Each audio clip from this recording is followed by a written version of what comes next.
নিঃশর্তে আমি আপনাদের কাছে ক্ষমা চাই, আপনারা আমাদেরকে ক্ষমা করে দেবেন।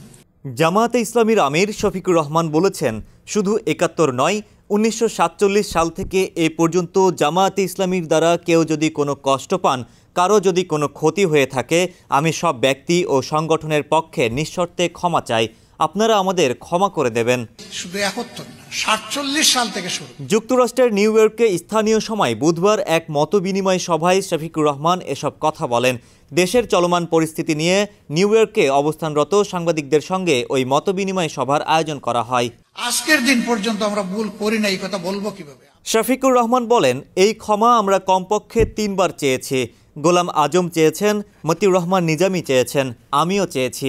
কিছুদিন আগে এটিএম আজহারুল ইসলাম যখন কারামুক্ত হলেন, তখন আমি বলেছি, শুধু ৭১ নয়, ১৯৪৭ সাল থেকে শুরু করে জামায়াতের দ্বারা কারো যদি ক্ষতি হয়ে থাকে, তাহলে নিঃশর্ত ক্ষমা চাই।